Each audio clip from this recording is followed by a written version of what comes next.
Meus queridos irmãos e irmãs, meus cumprimentos e desejos de que a paz do Senhor Jesus inunde os nossos corações nesta oportunidade de estudo de mais uma lição da Escola Bíblica Dominical.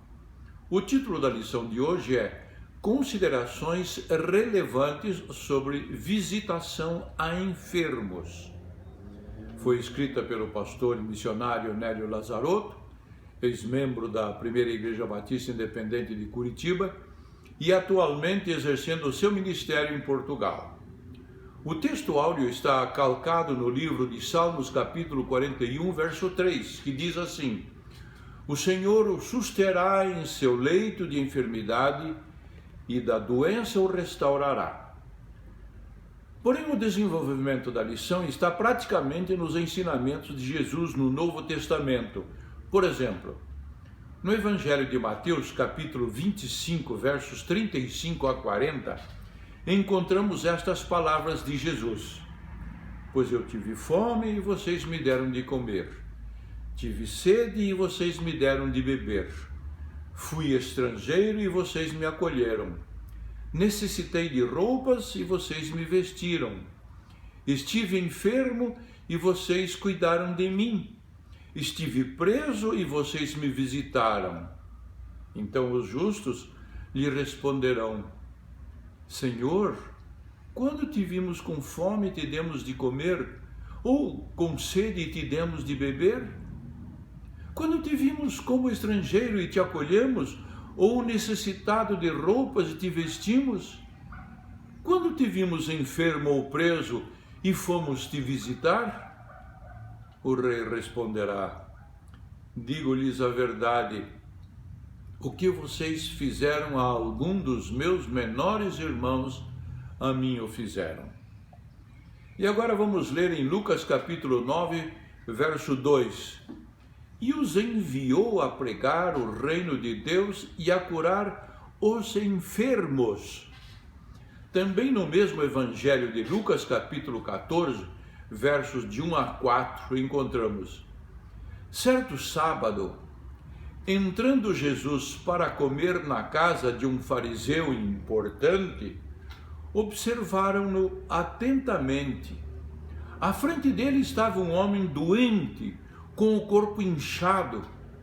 Jesus perguntou aos fariseus e peritos na lei: É permitido ou não curar no sábado?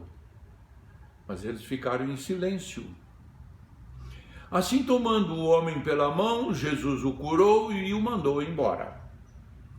Meus irmãos, confesso que eu gostaria apenas de ler esta lição e não tecer meus comentários, de tão bem escrita que foi pelo pastor Nélio. É, sem dúvida, uma bela lavra, fruto de uma escorreita pena sob a inspiração do Espírito Santo. Entretanto, vou destacar alguns itens importantes e principio com os seguintes pontos. Número 1. Todos nós, ou alguns dos nossos familiares, somos passíveis de contrariar, isto é, de contrair uma doença que nos obrigue a ficar de cama, seja em casa ou no hospital. 2. Por quanto tempo? Não temos resposta. 3. Vamos visitar o paciente? Uns vão, outros não. Para quem gosta de visitar os enfermos, parentes ou não, precisam conhecer algumas orientações. Por exemplo, qual o tipo de enfermidade? É contagiosa ou não?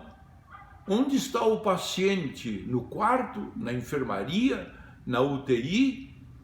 Quais as regras da instituição hospitalar? Pode levar alimentos, roupas, crianças? Qual o horário e duração da visita? Precisa usar roupas do hospital? Pode ler a Bíblia? Pode orar? Pode distribuir folhetos?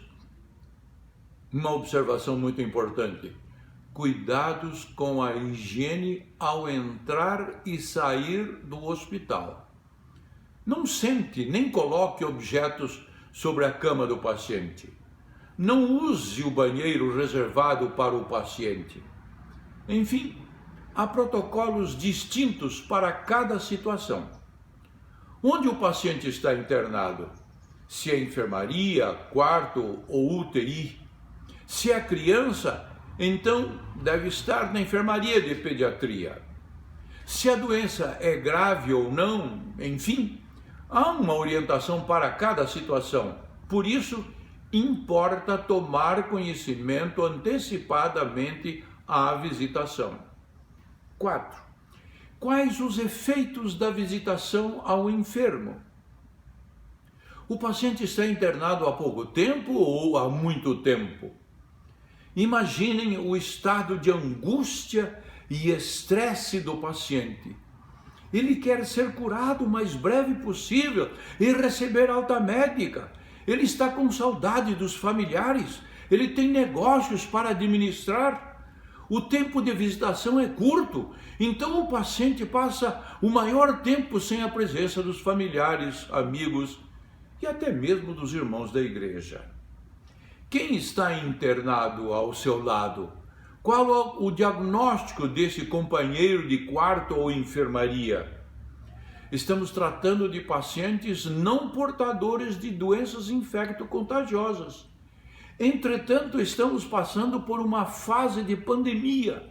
A doença é contagiosa. Não podemos visitar esses enfermos. Já imaginaram a complexidade emocional dos que querem visitar e não podem? Assim, dos que estão enfermos e não podem receber visitas? 5. É bom lembrar que a visita deve ser um gesto de amor.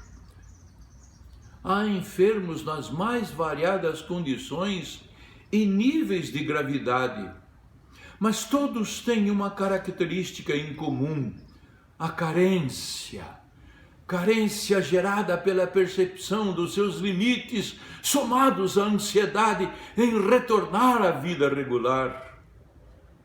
Os visitadores, portanto, precisam trabalhar com essa situação em busca de aliviar a ansiedade do enfermo por meio de palavras e ações que revelem amor e transmitam paz e esperança. 6. Visitação é um viés missionário. Disto resulta a importância de seguir a ordem do Mestre. Leio novamente a título de ênfase o Evangelho de Mateus, capítulo 25, versos 35 a 40. Pois eu tive fome e vocês me deram de comer. Tive sede e vocês me deram de beber. Fui estrangeiro e vocês me acolheram. Necessitei de roupas e vocês me vestiram. Estive enfermo e vocês cuidaram de mim. Estive preso e vocês me visitaram. Então os justos lhe responderão: Senhor, quando te vimos com fome e te demos de comer, ou com sede e te demos de beber? Quando te vimos como estrangeiro e te acolhemos, ou necessitado de roupas e te vestimos? Quando te vimos enfermo ou preso e fomos te visitar? O rei responderá: digo-lhes a verdade. O que vocês fizeram a alguns dos meus menores irmãos, a mim o fizeram. Ouçam o destaque de um fato histórico que marcou os séculos XI e XII na Europa. A igreja cristã, em meio a uma situação de pobreza e pessoas doentes, se levantou e sacudiu a sociedade de então, buscando entre os mais ricos os recursos necessários para atendimento aos gastos com este tipo de serviço de misericórdia. Foi nesse contexto religioso que surgiram as Casas de Misericórdia em Portugal, em 1498, antes mesmo da data da descoberta do Brasil, que foi em 1500. As pessoas que são curadas pela medicina continuam depois em convalescência, obviamente ainda em processo de visitadores, precisando de visitadores. Visitá-los é um gesto verdadeiramente cristão. O visitador será uma carta de Cristo, conforme que escreve o apóstolo Paulo na segunda epístola aos Coríntios, capítulo 3, versículo 3. Porque é manifesto que vós sois a carta de Cristo ministrada por nós e escrita não com tinta, mas com o Espírito de Deus vivo, não em tábuas de pedra, mas nas tábuas de carne do coração. Então, lembrem-se, nenhum cuidado, palavra ou procedimento pode substituir o fluir da compaixão de Cristo presente no ato de visitar um doente. Considerações finais. A visita deve ser breve. Normalmente os evangélicos costumam ler um trecho da Bíblia ou orar. Que sejam objetivos, tanto a leitura da Bíblia, um trecho previamente escolhido, assim como a oração também. Tudo tem que ser de forma objetiva e que tragam ao paciente renovação da fé na misericórdia e no amor de Deus. Isto pode deixar o paciente tranquilo, contente, satisfeito. Quem sabe, ainda que não se converteu, um convertido em potencial. Que Deus nos ajude a sermos instrumentos vivos de consolo, conforto e renovo das nossas forças. Sejamos visitadores como vasos de bênçãos. Amém.